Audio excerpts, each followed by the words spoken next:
Have you? Have you? I warn you to be careful. What do you know of Miss Parker? Speak. No, no. Oh, no. I just know the name, that's all. I rather think I met her once at lunch. Or it may have been somebody else. I know it was someone. He plunged at his glass. His uncle's gaze relaxed its austerity. I hope you will meet her many more times at lunch, my boy. I hope you will come to look upon her as a second mother. This was where Rollo asked if he might have a little more brandy.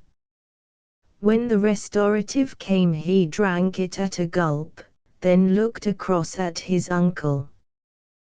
The great man still mused. When is it to be?" asked Rollo. "The wedding, and all that." "Hardly before the fall, I think." "No, not before the fall. I shall be busy till then. I have taken no steps in the matter yet." "No steps? You mean? Haven't you proposed?" "I have had no time." "Be reasonable, my boy, be reasonable." "Oh," said Rollo. He breathed a long breath.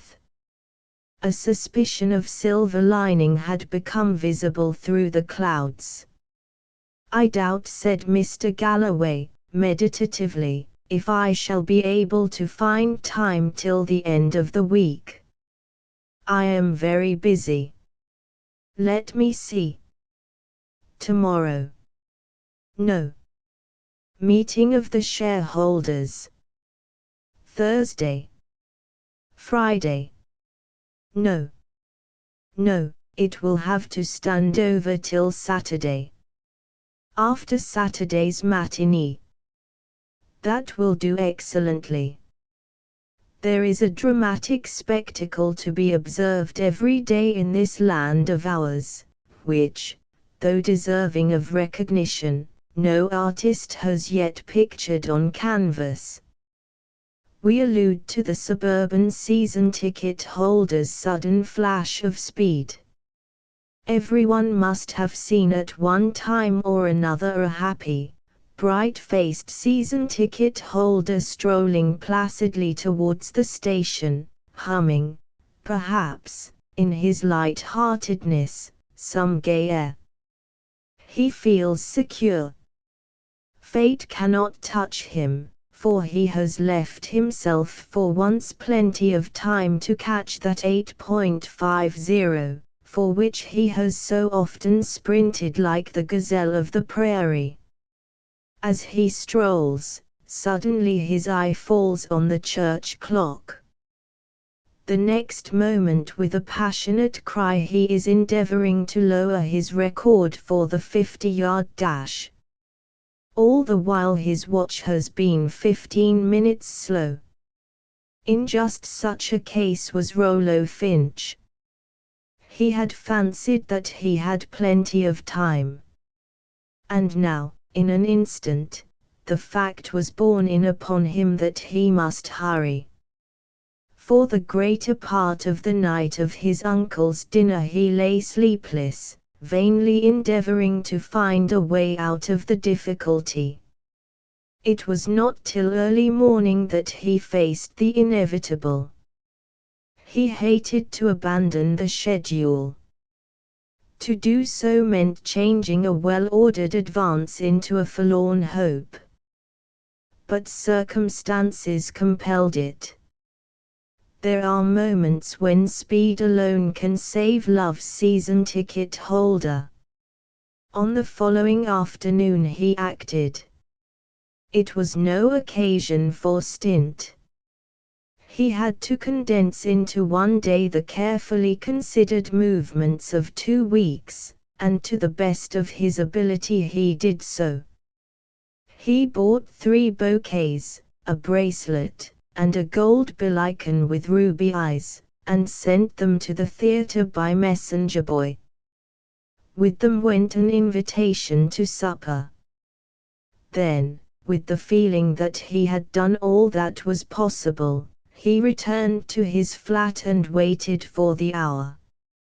He dressed with more than usual care that night. Your wise general never throws away a move. He was particular about his tie. As a rule, Wilson selected one for him. But there had been times when Wilson had made mistakes. One could not rely absolutely on Wilson's taste in ties. He did not blame him. Better men than Wilson had gone wrong over an evening tie. But tonight there must be no taking of chances. "Where do we keep our ties, Wilson?" he asked. "The closet to the right of the door, sir. The first 12 shallow shelves, counting from the top, sir. They contain a fair selection of our various cravats. Replicas in bulk are to be found in the third nest of drawers in your dressing room, sir. I only want one, my good man. I'm not a regiment. Ah! I stake all on this one. Not a word, Wilson. No discussion. This is the tie I wear. What's the time?" 8 minutes to 11, sir. I must be off. I shall be late. I shan't want you any more tonight. Don't wait for me. Very good, sir. Rollo left the room, pale but determined, and hailed a taxi. It is a pleasant spot, the vestibule of the Carlton Hotel. Glare, glitter, distant music, fair women, brave men. But one can have too much of it, and as the moments pass, and she does not arrive, a chill seems to creep into the atmosphere. We wait on, hoping against hope, and at last, just as waiters and commissionaires are beginning to eye us with suspicion, we face the truth. She is not coming. Then out we crawl into cold, callous Pall Mall, and so home. You have been through it, dear reader, and so have I. And so, at 11:45 that evening, had Rollo.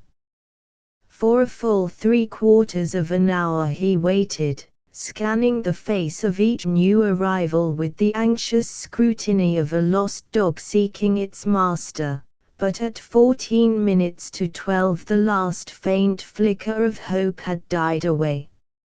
A girl may be a quarter of an hour late for supper. She may be half an hour late. But there is a limit, and to Rollo's mind 45 minutes passed it. At 10 minutes to 12 a uniformed official outside the Carlton signaled to a taxicab, and there entered it a young man whose faith in women was dead. Rollo meditated bitterly as he drove home. It was not so much the fact that she had not come that stirred him. Many things may keep a girl from supper. It was the calm way in which she had ignored the invitation. When you send a girl 3 bouquets, a bracelet, and a gold belican with ruby eyes, you do not expect an entire absence of recognition. Even a penny in the slot machine treats you better than that. It may give you hairpins when you want matches, but at least it takes some notice of you. He was still deep in gloomy thought when he inserted his latchkey and opened the door of his flat. He was roused from his reflections by a laugh from the sitting room. He started. It was a pleasant laugh, and musical, but it sent Rollo diving, outraged, for the handle of the door. What was a woman doing in his sitting room at this hour? Was his flat an hotel? The advent of an unbidden guest rarely fails to produce a certain gene. The sudden appearance of Rollo caused a dead silence. It was broken by the fall of a chair on the carpet as Wilson rose hurriedly to his feet. Rollo stood in the doorway, an impressive statue of restrained indignation. He could see the outlying portions of a girl in blue at the further end of the table, but Wilson obscured his vision. "Didn't expect you back, sir," said Wilson. For the first time in the history of their acquaintance his accustomed calm seemed somewhat ruffled. "So I should think," said Rollo.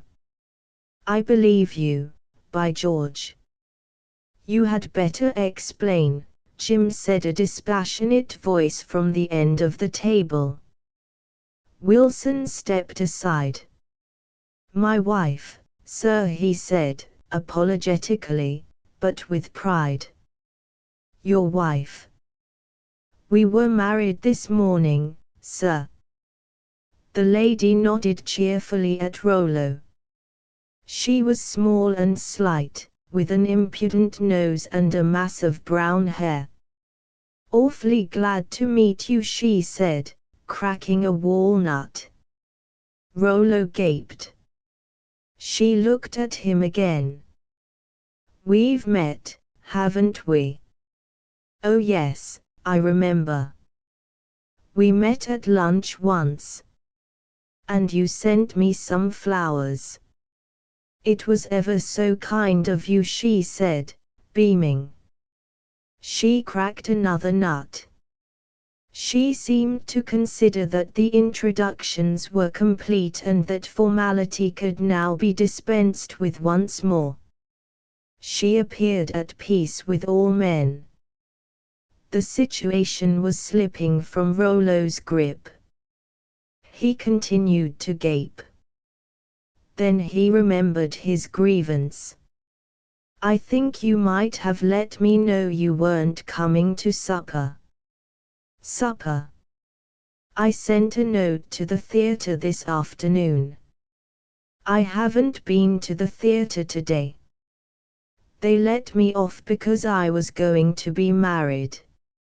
"I'm so sorry. I hope you didn't wait long." Rollo's resentment melted before the friendliness of her smile. "Hardly any time," he said, untruthfully. "If I might explain, sir," said Wilson.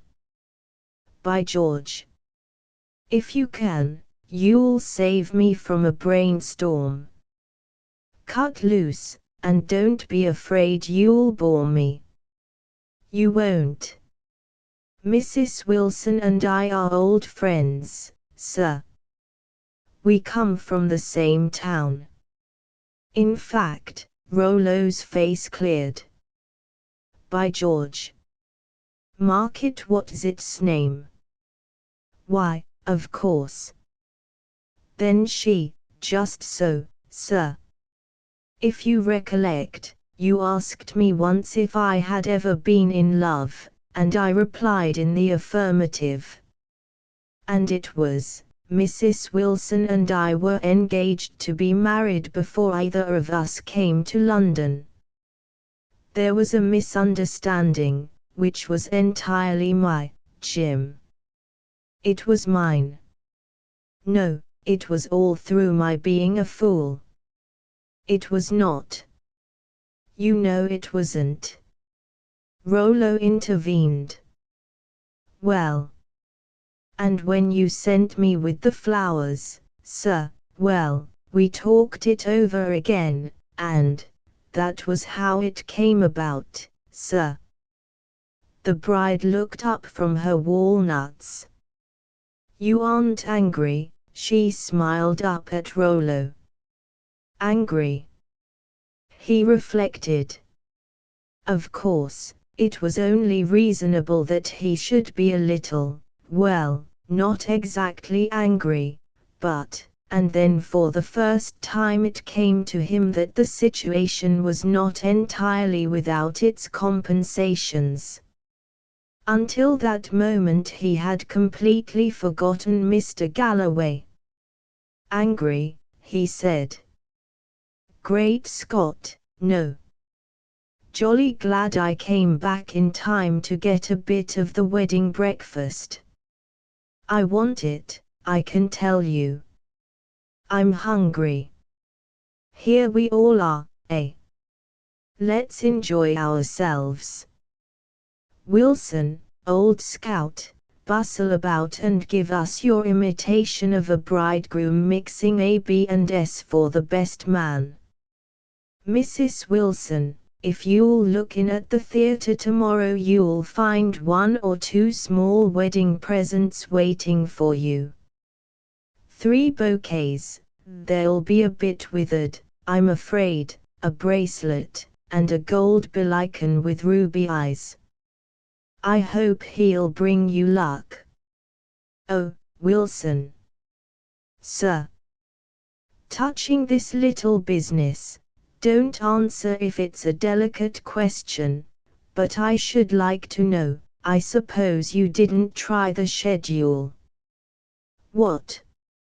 More the market thingummy method, eh? The one you described to me. Market Bumpstead, sir, said Wilson. On those lines.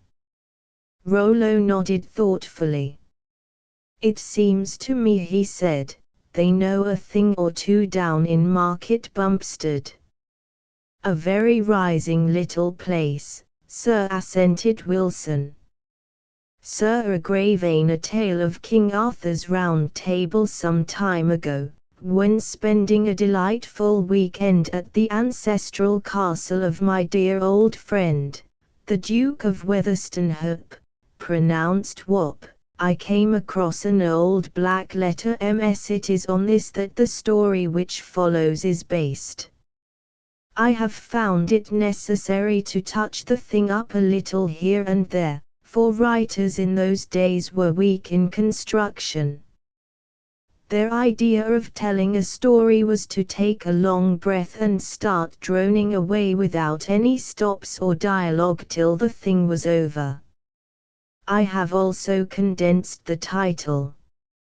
In the original it ran, How it came about that ye good knight Sir Agravain ye Dolorous of ye Table Round did fare forth to succour a damsel in distress, and after divers journeyings and perils by flood and by field did win her for his bride, and right happily did they twain live ever afterwards. By Ambrose ye Monk. It was a pretty snappy title for those days, but we have such a high standard in titles nowadays that I have felt compelled to omit a few yards of it. We may now proceed to the story. The great tournament was in full swing. All through the afternoon boiler-plated knights on mettlesome chargers had hurled themselves on each other's spears, to the vast contentment of all. Bright eyes shone, handkerchiefs fluttered, musical voices urged chosen champions to knock the cover off their brawny adversaries. The cheap seats had long since become hoarse with emotion.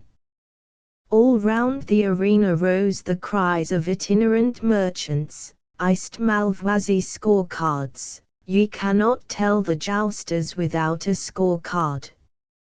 All was revelry and excitement. A hush fell on the throng. From either end of the arena a mounted knight in armor had entered. The herald raised his hand. Ladies and gentlemen, battling Galahad and Agravain the Dolorous. Galahad on my right, a Gravane on my left. Squires out of the ring. Time. A speculator among the crowd offered 6-1 on Galahad, but found no takers. Nor was the public's caution without reason. A moment later the two had met in a cloud of dust, and a Gravane, shooting over his horse's crupper, had fallen with a metallic clang. He picked himself up, and limped slowly from the arena. He was not unused to this sort of thing. Indeed, nothing else had happened to him in his whole jousting career. The truth was that Sir Agravaine the Dolorous was out of his element at King Arthur's court, and he knew it. It was this knowledge that had given him that settled air of melancholy from which he derived his title. Until I came upon this black letter MS I had been under the impression, like, I presume, everybody else, that every knight of the Round Table was a model of physical strength and beauty. Malory says nothing to suggest the contrary.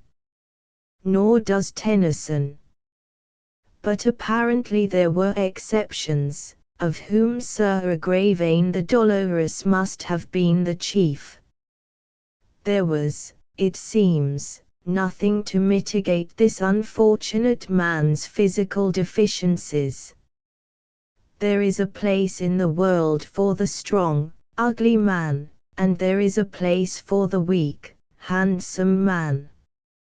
But to fall short both in features and in muscle is to stake your all on brain. And in the days of King Arthur you did not find the populace turning out to do homage to brain. It was a drug on the market. Agravaine was a good deal better equipped than his contemporaries with grey matter, but his height in his socks was but 5 feet 4, and his muscles, though he had taken 3 correspondence courses in physical culture, remained distressingly flaccid. His eyes were pale and mild, his nose snub, and his chin receded sharply from his lower lip, as if nature, designing him, had had to leave off in a hurry and finish the job anyhow. The upper teeth, protruding, completed the resemblance to a nervous rabbit. Handicapped in this manner, it is no wonder that he should feel sad and lonely in King Arthur's court. At heart he ached for romance, but romance passed him by.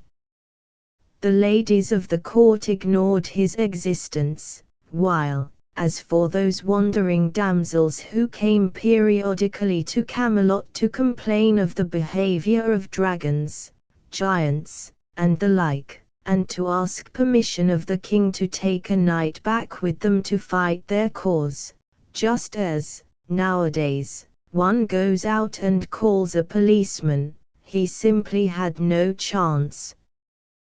The choice always fell on Lancelot or some other popular favorite.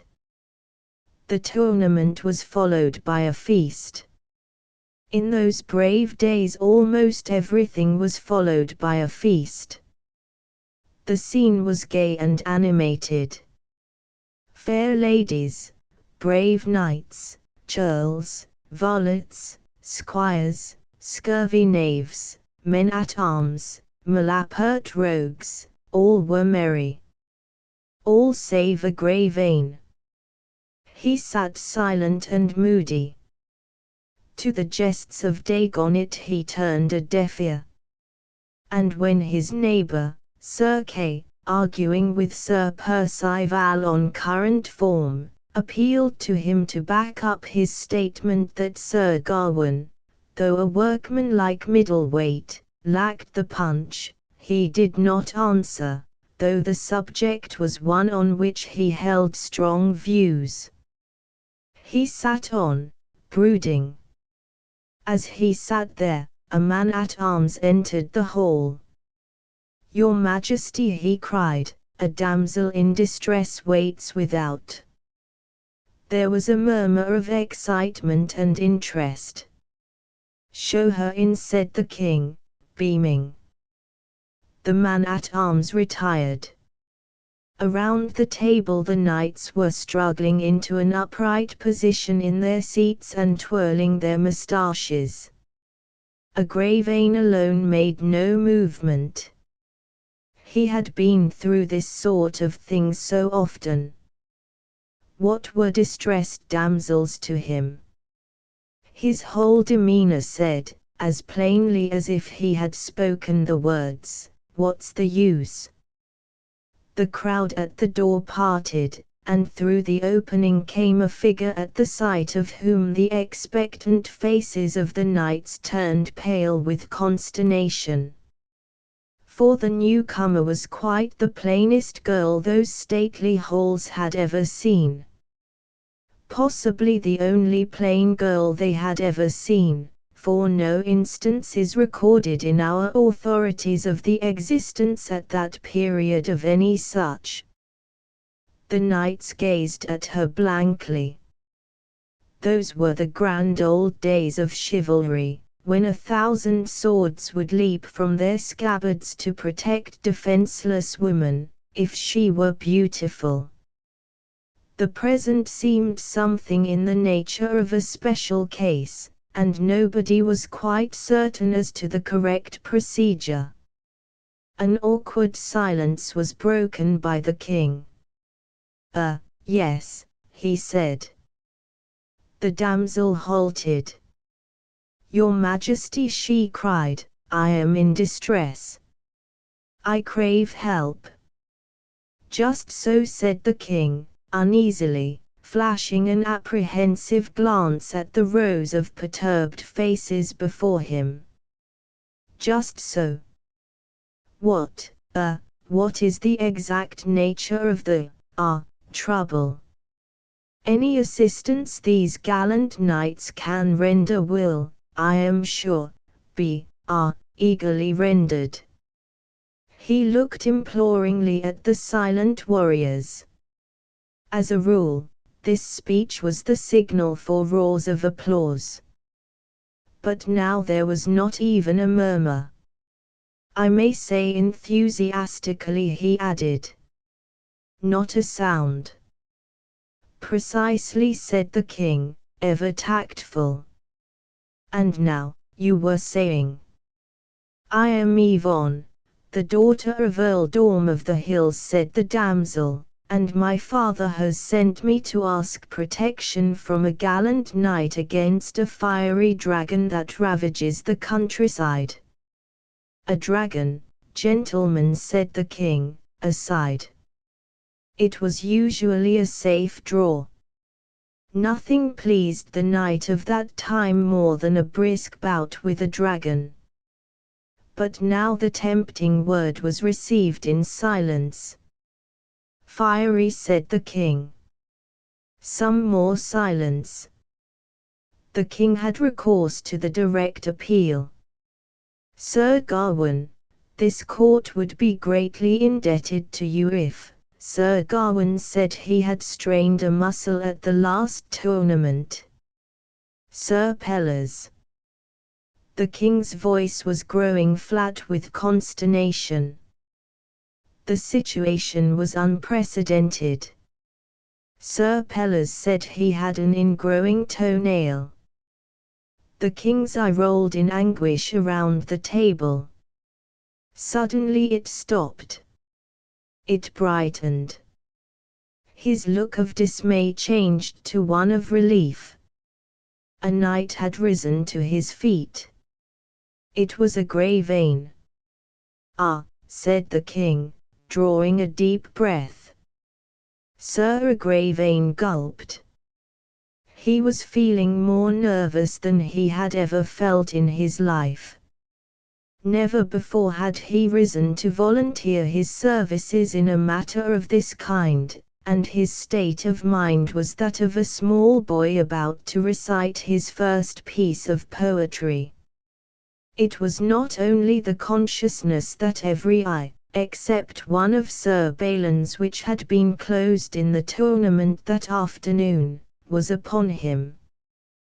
What made him feel like a mild gentleman in a post office who has asked the lady assistant if she will have time to attend to him soon and has caught her eye, was the fact that he thought he had observed the damsel Yvonne frown as he rose. He groaned in spirit.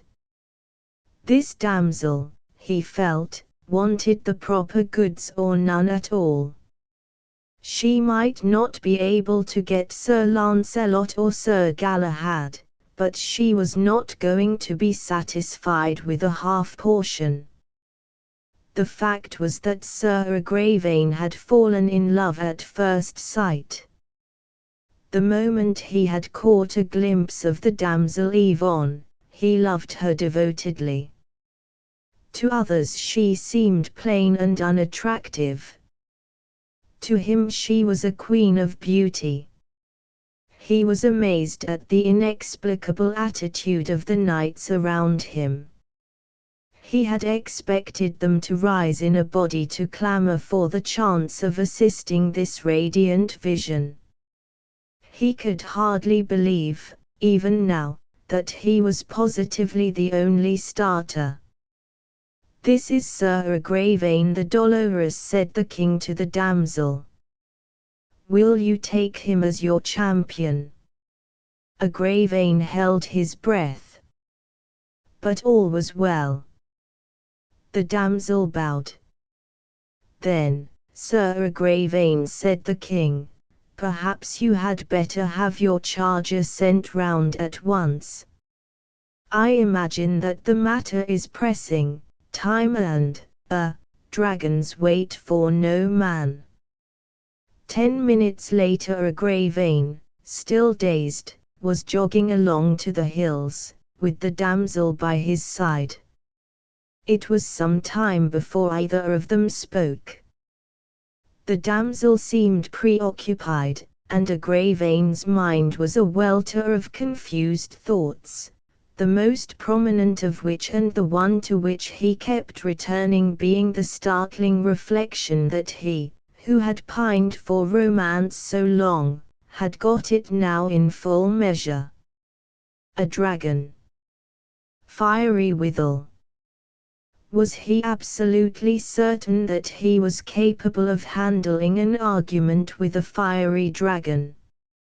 He would have given much for a little previous experience of this sort of thing.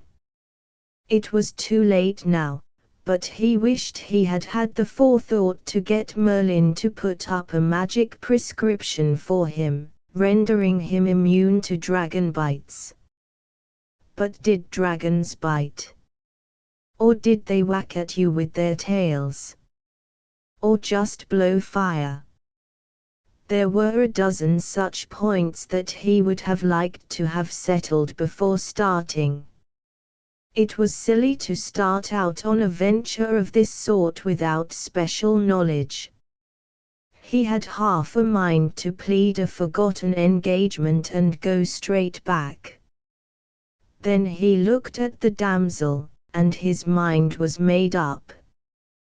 What did death matter if he could serve her?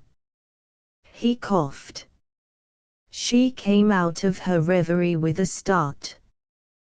"This dragon, now," said Agravain.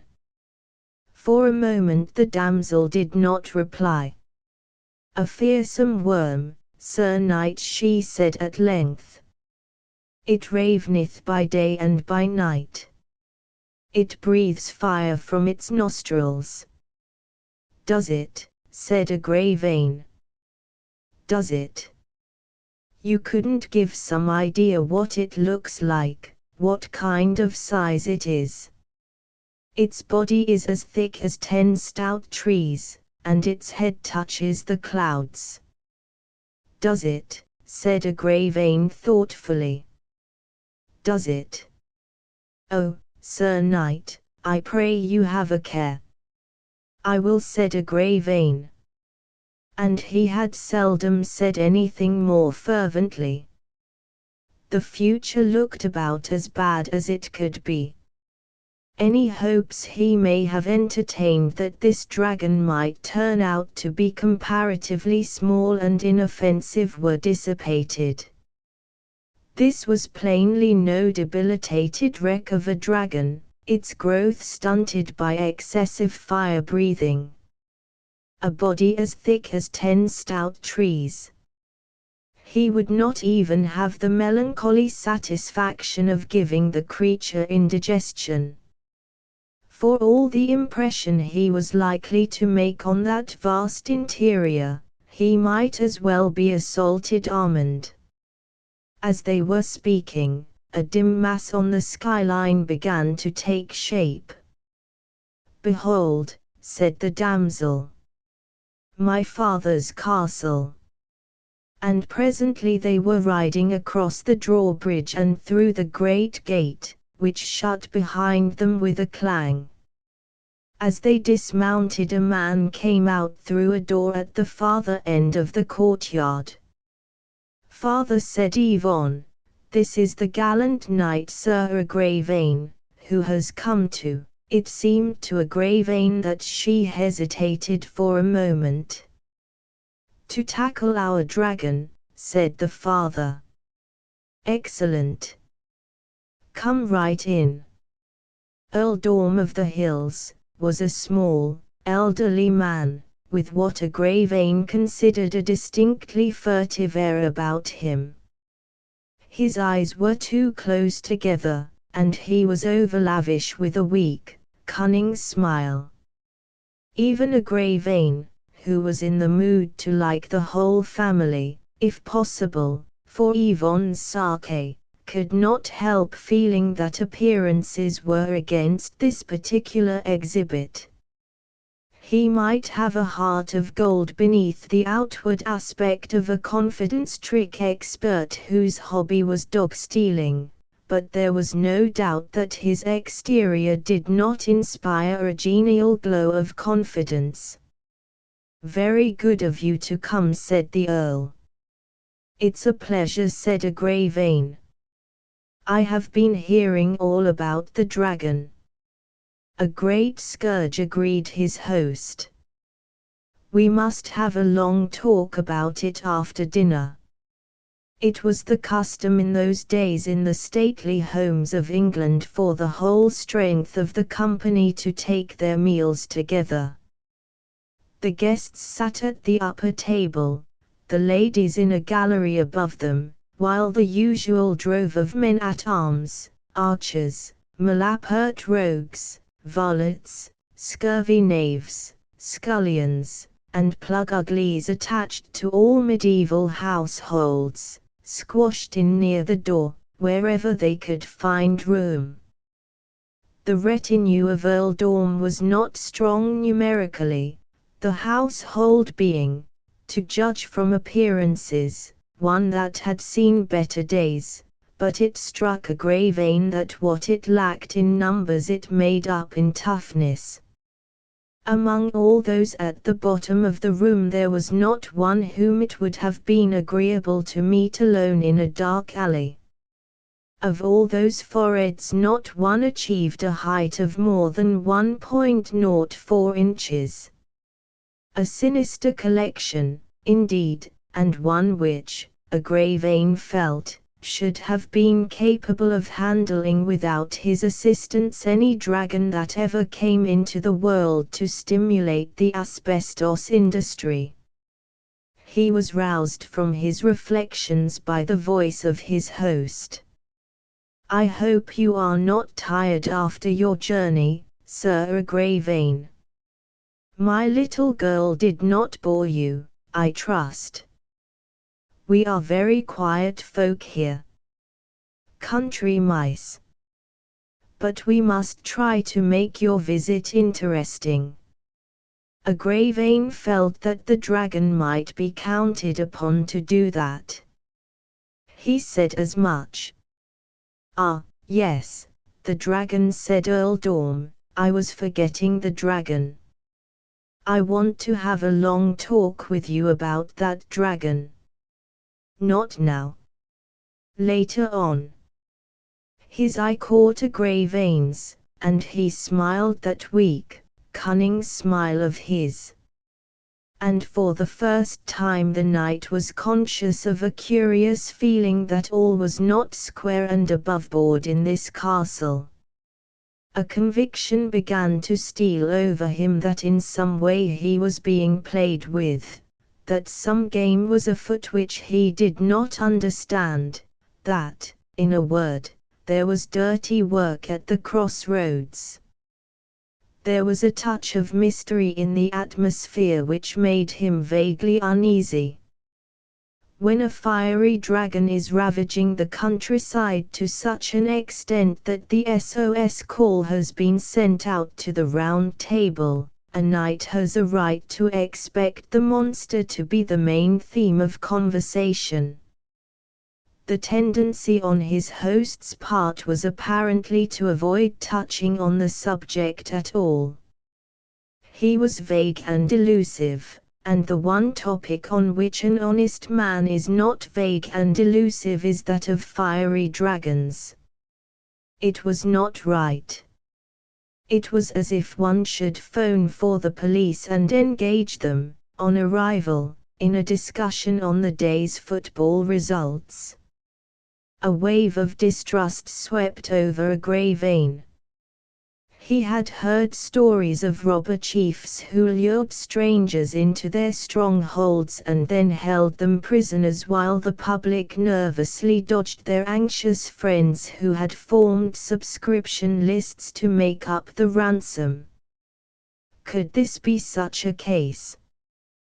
The man certainly had an evasive manner and a smile which would have justified any jury in returning a verdict without leaving the box. On the other hand, there was Yvonne. His reason revolted against the idea of that sweet girl being a party to any such conspiracy. No, probably it was only the Earl's unfortunate manner. Perhaps he suffered from some muscular weakness of the face which made him smile like that. Nevertheless, he certainly wished that he had not allowed himself to be deprived of his sword and armor. At the time it had seemed to him that the Earl's remark that the latter needed polishing and the former stropping betrayed only a kindly consideration for his guest's well-being. Now, it had the aspect of being part of a carefully constructed plot. On the other hand, here philosophy came to his rescue. If anybody did mean to start anything, his sword and armor might just as well not be there. Any one of those mammoth low brows at the door could eat him, armor and all. He resumed his meal, uneasy but resigned. Dinner at Earl Dorm's was no lunch counter scuffle. It started early and finished late. It was not till an advanced hour that Agravain was conducted to his room. The room which had been allotted to him was high up in the eastern tower. It was a nice room, but to one in Agravain's state of suppressed suspicion a trifle too solidly upholstered.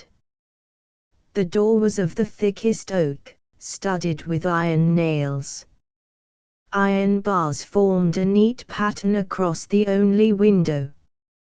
Hardly had Agravain observed these things when the door opened, and before him stood the damsel Yvonne, pale of face and panting for breath.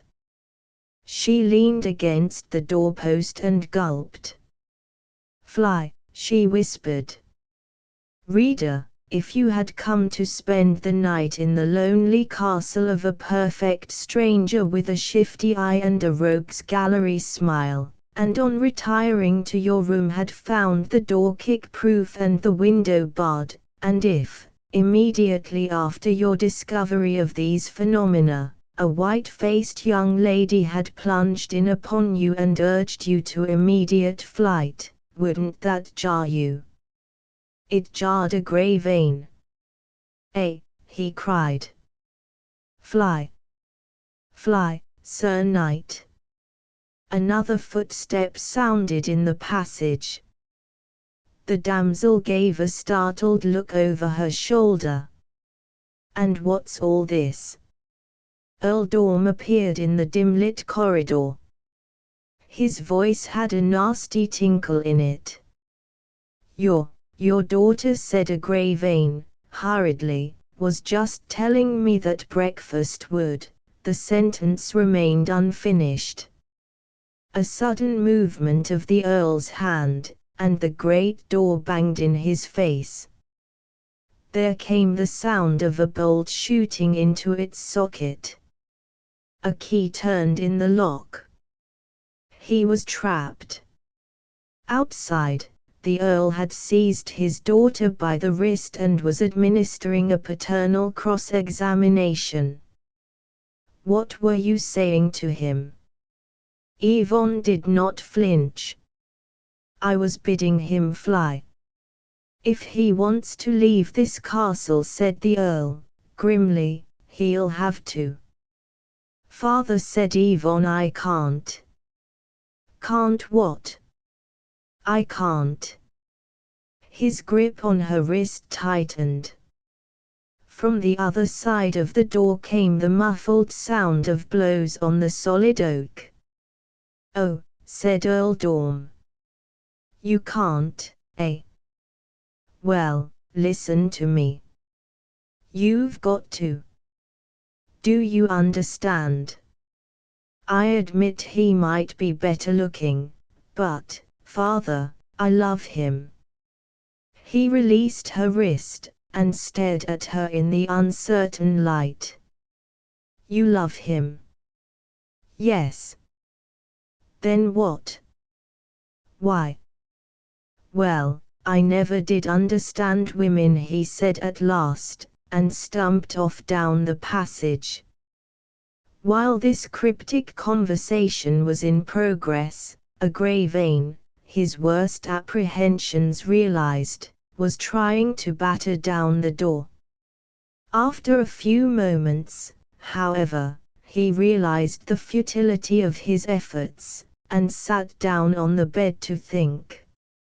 At the risk of forfeiting the reader's respect, it must be admitted that his first emotion was one of profound relief. If he was locked up like this, it must mean that that dragon story was fictitious, and that all danger was at an end of having to pit his inexperience against a ravening monster who had spent a lifetime devouring knights. He had never liked the prospect, though he had been prepared to go through with it, and to feel that it was definitely cancelled made up for a good deal. His mind next turned to his immediate future. What were they going to do with him? On this point he felt tolerably comfortable. This imprisonment could mean nothing more than that he would be compelled to disgorge a ransom. This did not trouble him. He was rich, and, now that the situation had been switched to a purely business basis, he felt that he could handle it. In any case, there was nothing to be gained by sitting up, so he went to bed, like a good philosopher. The sun was pouring through the barred window when he was awoken by the entrance of a gigantic figure bearing food and drink. He recognized him as one of the scurvy knaves who had dined at the bottom of the room the night before, a vast, beetle-browed fellow with a squint, a mop of red hair, and a genius for silence. To a grey vein's attempts to engage him in conversation he replied only with grunts, and in a short time left the room, closing and locking the door behind him. He was succeeded at dusk by another of about the same size and ugliness, and with even less conversational elan. This one did not even grunt. Small talk, it seemed, was not an art cultivated in any great measure by the lower orders in the employment of earldom. The next day passed without incident. In the morning the strabismic plug ugly with the red hair brought him food and drink, while in the evening the non-grunter did the honors. It was a peaceful life, but tending towards monotony, and Agravain was soon in the frame of mind which welcomes any break in the daily round. He was fortunate enough to get it. He had composed himself for sleep that night, and was just dropping comfortably off, when from the other side of the door he heard the sound of angry voices. It was enough to arouse him.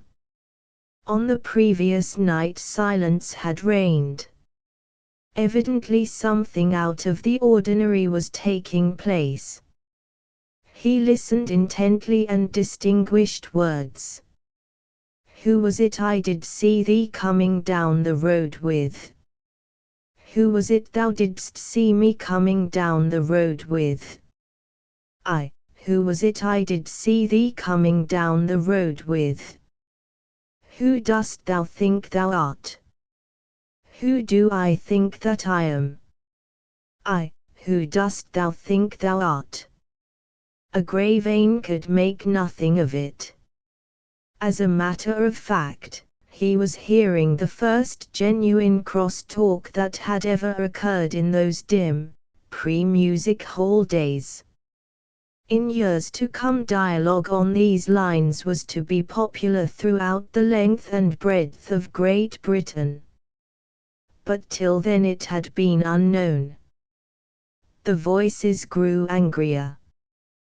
To an initiated listener it would have been plain that in a short while words would be found inadequate and the dagger, that medieval forerunner of the slapstick, brought into play.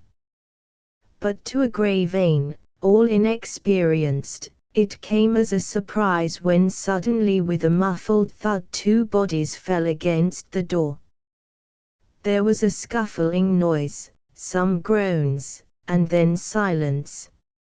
And then with amazement he heard the bolt shoot back and a key grate in the keyhole. The door swung open.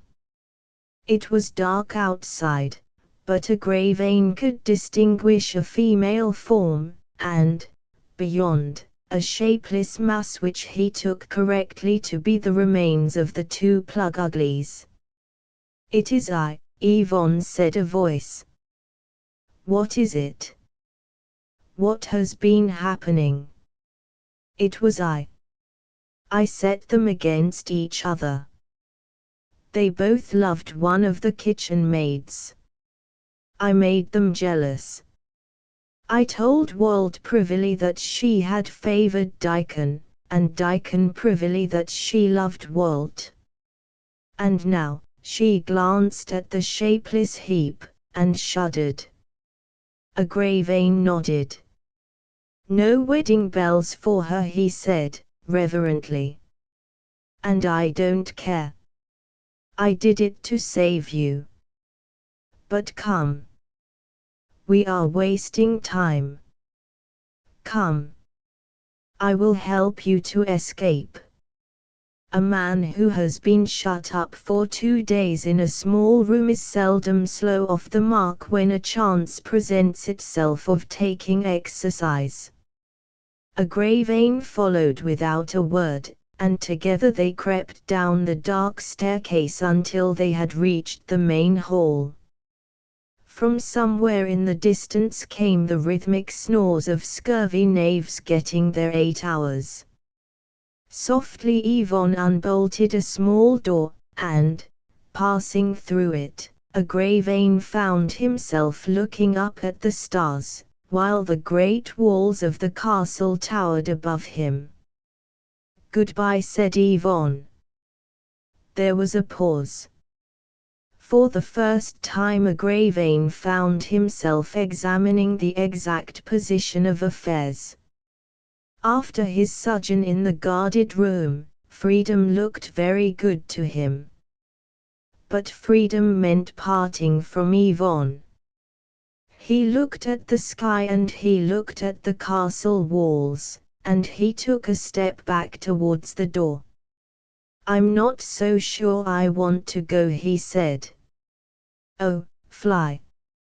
Fly, Sir Knight," she cried. "You don't understand," said Agravain. "I don't want to seem to be saying anything that might be interpreted as in the least derogatory to your father in any way whatever, but without prejudice, surely he is just a plain, ordinary brigand. I mean, it's only a question of a ransom. And I don't in the least object, no, no, no," her voice trembled. "He would ask no ransom. Don't tell me he kidnaps people just as a hobby. You don't understand. No, I cannot tell you. Fly." "What don't I understand?" She was silent. Then she began to speak rapidly. "Very well. I will tell you. Listen. My father had 6 children, all daughters. We were poor. We had to stay buried in this out-of-the-way spot. We saw no one. It seemed impossible that any of us should ever marry. My father was in despair. Then he said, if we cannot get to town, the town must come to us. So he sent my sister Yseult to Camelot to ask the king to let us have a knight to protect us against a giant with 3 heads. There was no giant, but she got the knight. It was Sir Sagramor. Perhaps you knew him." Agravain nodded. He began to see daylight. "My sister Yseult was very beautiful. After the first day Sir Sagramor forgot all about the giant, and seemed to want to do nothing else except have Yseult show him how to play cat's cradle. They were married 2 months later, and my father sent my sister Elaine to Camelot to ask for a knight to protect us against a wild unicorn." "And who bit?" asked Agravain, deeply interested. "Sir Malibran of Devon. They were married within 3 weeks, and my father—" "I can't go on. You understand now?" "I understand the main idea," said Agravain. "But in my case, you were to marry me," said Yvonne. Her voice was quiet and cold, but she was quivering. Agravain was conscious of a dull, heavy weight pressing on his heart. He had known his love was hopeless, but even hopelessness is the better for being indefinite. He understood now. "And you naturally want to get rid of me before it can happen," he said. "I don't wonder. I'm not vain. Well, I'll go. I knew I had no chance. Goodbye." He turned. She stopped him with a sharp cry. "What do you mean? You cannot wish to stay now. I am saving you." "Saving me? I have loved you since the moment you entered the hall at Camelot," said Agravain. She drew in her breath. You love me." They looked at each other in the starlight. She held out her hands. "Agravain." She drooped towards him, and he gathered her into his arms. For a novice, he did it uncommonly well. It was about 6 months later that a grey vane, having ridden into the forest, called upon a wise man at his cell. In those days almost anyone who was not a perfect bonehead could set up as a wise man and get away with it. All you had to do was to live in a forest and grow a white beard. This particular wise man, for a wonder, had a certain amount of rude sagacity. He listened carefully to what the knight had to say. "It has puzzled me to such an extent," said a grey vane, "that I felt that I must consult a specialist. You see me. Take a good look at me. What do you think of my personal appearance? You needn't hesitate. It's worse than that. I am the ugliest man in England." "Would you go as far as that?" said the wise man, politely. "Father. And everybody else thinks so. Everybody except my wife. She tells me that I am a model of manly beauty. You know Lancelot? Well, she says I have Lancelot whipped to a custard. What do you make of that? And here's another thing. It is perfectly obvious to me that my wife is one of the most beautiful creatures in existence. I have seen them all, and I tell you that she stands alone. She is literally marooned in class A, all by herself. Yet she insists that she is plain. What do you make of it?" The wise man stroked his beard. "My son," he said, "the matter is simple. True love takes no account of looks." "No," said a grey vane. "You two are affinities. Therefore, to you the outward aspect is nothing. Put it like this. Love is a thingamabob who what do you call it's?" "I'm beginning to see," said a grey vane. "What I meant was this. Love is a wizard greater than Merlin. He plays odd tricks with the eyesight." "Yes," said a grey vane. "Or, put it another way. Love is a sculptor greater than Praxiteles. He takes an unsightly piece of clay and molds it into a thing divine." "I get you," said a grey vane. The wise man began to warm to his work. "Or shall we say, I think I must be going," said a grey vane. "I promised my wife I would be back early." "We might put it," began the wise man perseveringly. "I understand," said a grey vane, hurriedly. "I quite see now. Goodbye." The wise man sighed resignedly. "Goodbye, Sir Knight," he said. "Goodbye. Pay at ye desk." And a grey vane rode on his way marvelling. The goalkeeper and the plutocrat. The main difficulty in writing a story is to convey to the reader clearly yet tersely the natures and dispositions of one's leading characters. Brevity, brevity, that is the cry. Perhaps, after all, the playbill style is the best. In this drama of love, football, association code, and politics, then, the principles are as follows, in their order of entry: Isabel Rackstraw, an angel. The Hun Clarence Tassilian, a Greek god. Lady Runnymede, a proud old aristocrat. Mr. Rackstraw, a multimillionaire city man and radical politician. More about Clarence later. For the moment let him go as a Greek god. There were other sides, too, to Mr. Rackstraw's character, but for the moment let him go as a multimillionaire city man and radical politician. Not that it is satisfactory, it is too mild.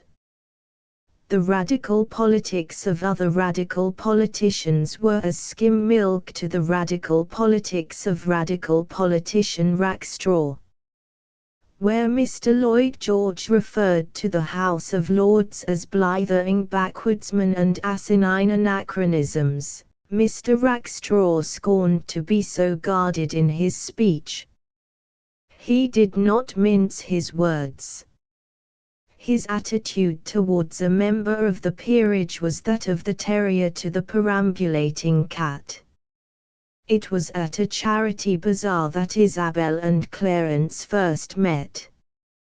Isabel was presiding over the Billiken, teddy bear, and fancy goods stall.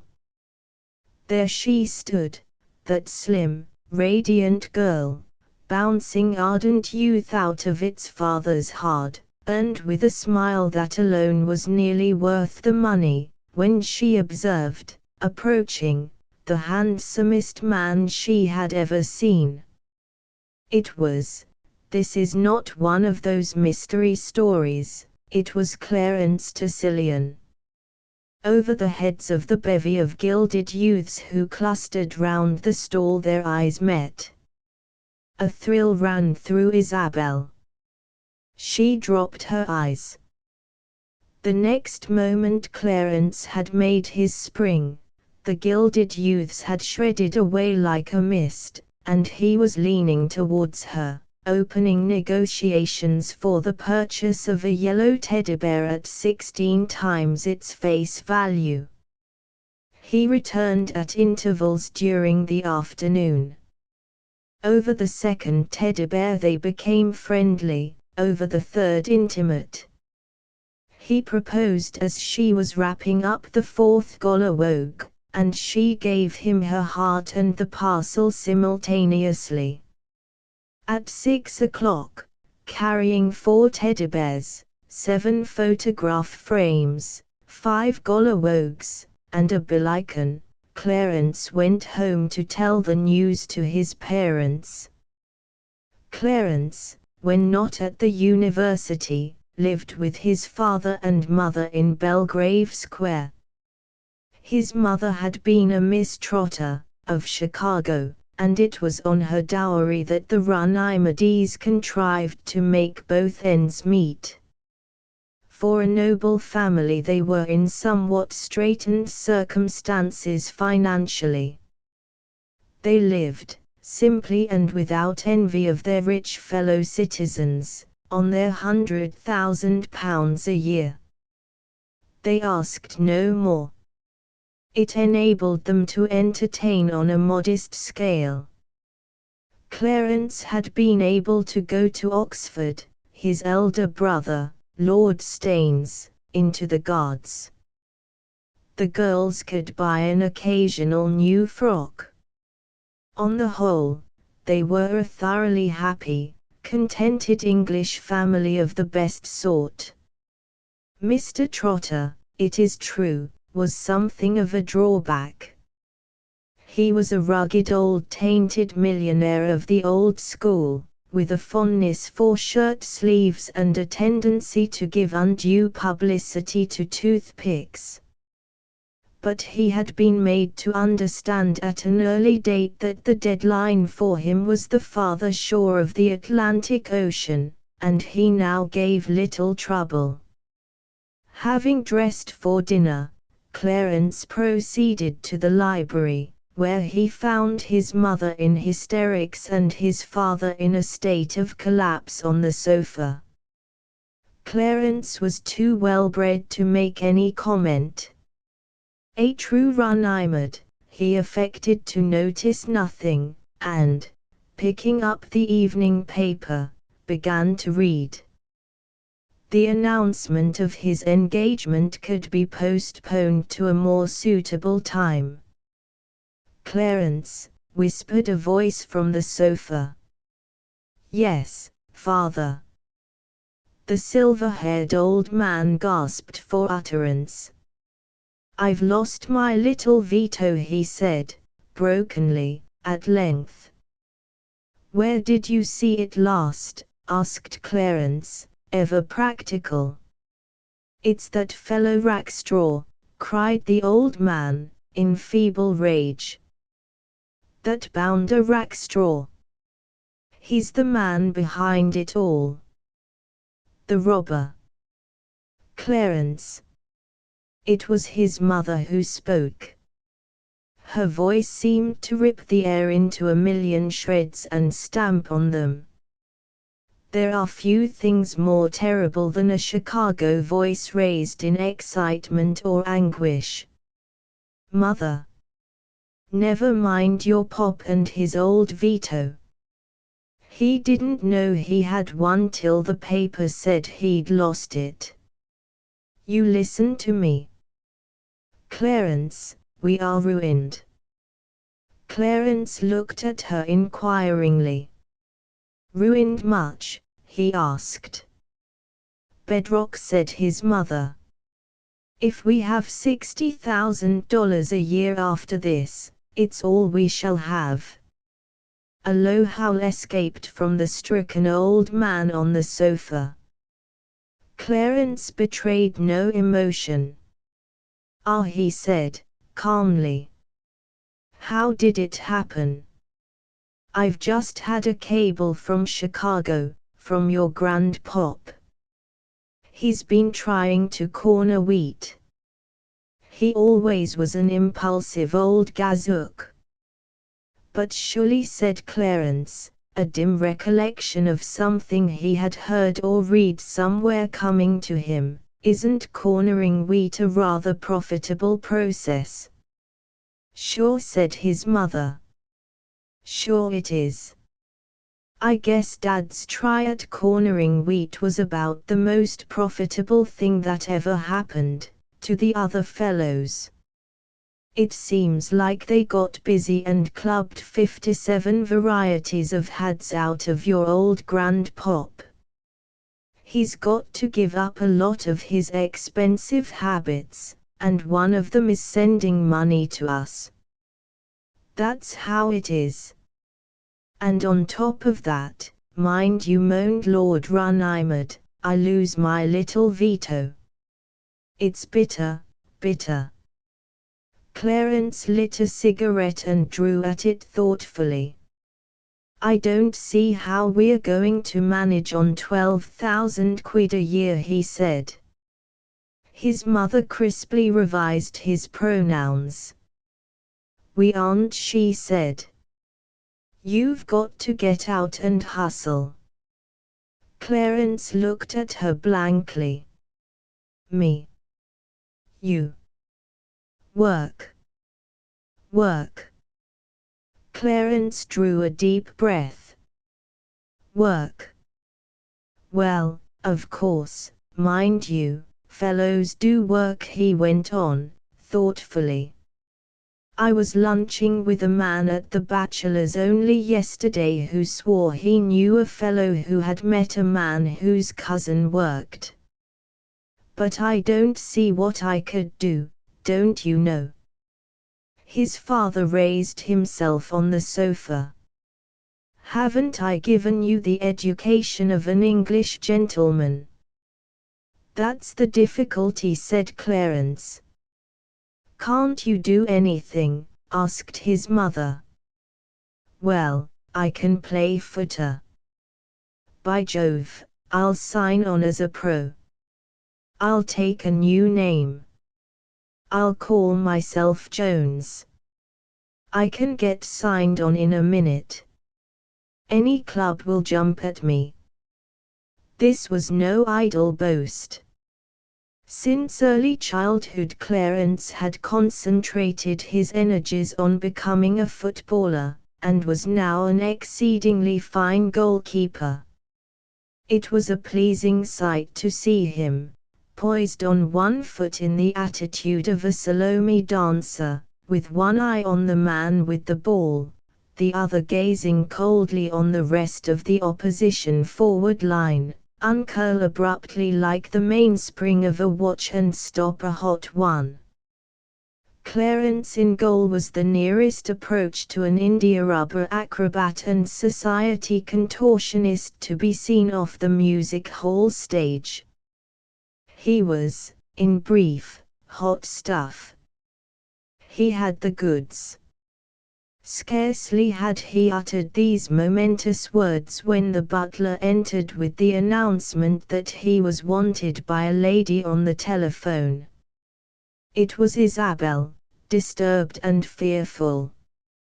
"Oh, Clarence," she cried, "my precious angel wonder child, I don't know how to begin." "Begin just like that," said Clarence, approvingly. "It's topping. You can't beat it." "Clarence, a terrible thing has happened. I told Papa of our engagement, and he wouldn't hear of it. He called you a what? A PR. He's wrong. I'm nothing of the sort. He must be thinking of someone else. A preposterous excrescence on the social cosmos. He doesn't like your father being an earl." "A man may be an earl and still a gentleman," said Clarence, not without a touch of coldness in his voice. "I forgot to tell him that. But I don't think it would make any difference. He says I shall only marry a man who works." "I am going to work, dearest," said Clarence. "I am going to work like a horse. Something, I know not what, tells me I shall be rather good at work. And one day when goodbye," said Isabel, hastily. "I hear Papa coming." Clarence, as he had predicted, found no difficulty in obtaining employment. He was signed on at once, under the name of Jones, by Houndsditch Wednesday, the premier metropolitan club, and embarked at once on his new career. The season during which Clarence Tressilian kept goal for Houndsditch Wednesday is destined to live long in the memory of followers of professional football. Probably never in the history of the game has there been such persistent and widespread mortality among the more distant relatives of office boys and junior clerks. Statisticians have estimated that if all the grandmothers alone who perished between the months of September and April that season could have been placed end to end, they would have reached from Hyde Park Corner to the outskirts of Manchester. And it was Clarence who was responsible for this holocaust. Previous to the opening of the season, skeptics had shaken their heads over the Wednesday's chances in the First League. Other clubs had bought up the best men in the market, leaving only a mixed assortment of inferior Scotsmen, Irishmen, and North Countrymen to uphold the honour of the London club. And then, like a meteor, Clarence Tressilian had flashed upon the world of football. In the opening game he had behaved in the goal mouth like a Chinese cracker, and exhibited an absolutely impassable defence, and from then onward, except for an occasional check, Houndsditch Wednesday had never looked back.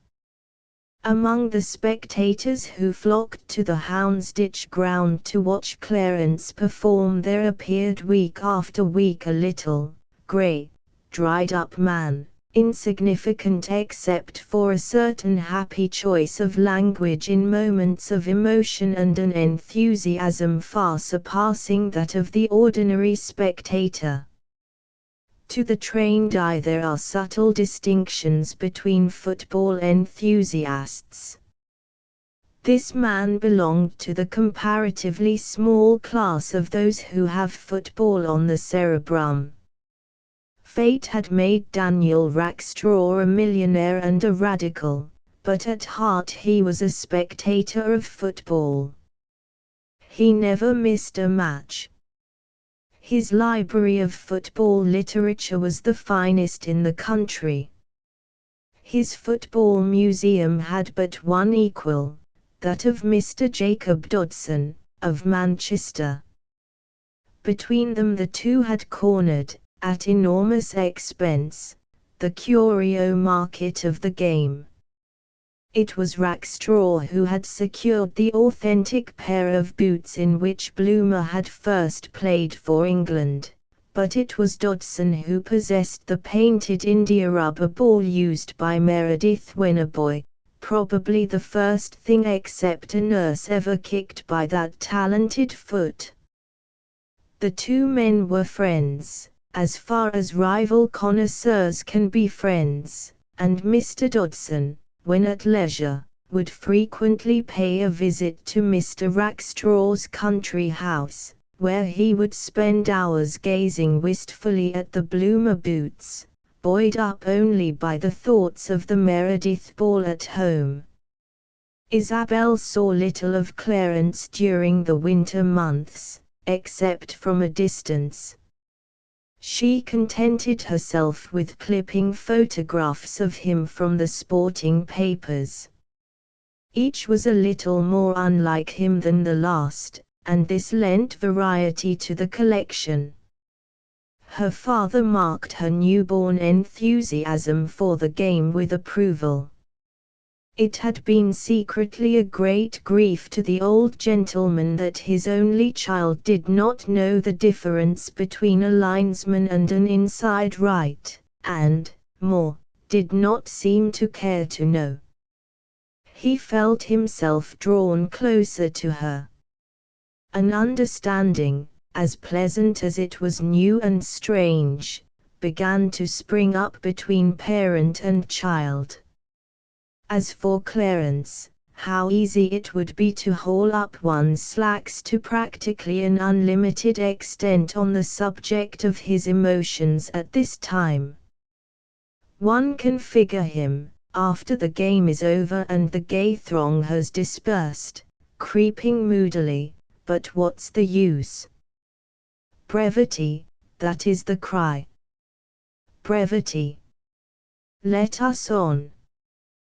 The months sped by, the cup ties began, and soon it was evident that the final must be fought out between Houndsditch Wednesday and Mr. Jacob Dodson's pet team, Manchester United. With each match the Wednesday seemed to improve. Clarence was a Gibraltar among goalkeepers. Those were delirious days for Daniel Rackstraw. Long before the fourth round his voice had dwindled to a husky whisper. Deep lines appeared on his forehead, for it is an awful thing for a football enthusiast to be compelled to applaud, in the very middle of the cup ties, purely by means of facial expression. In this time of affliction he found Isabel an ever-increasing comfort to him. Side by side they would sit, and the old man's face would lose its drawn look, and light up, as her clear young soprano pealed out over the din, urging this player to shoot, that to kick some opponent in the face, or describing the referee in no uncertain terms as a reincarnation of the late Mr. Dick Turpin. And now the day of the final at the Crystal Palace approached, and all England was alert, confident of a record-breaking contest. But alas! How truly does Epictetus observe, we know not what awaiteth us round the corner, and the hand that counteth its chickens ere they be hatched oft times doth but step on the banana skin.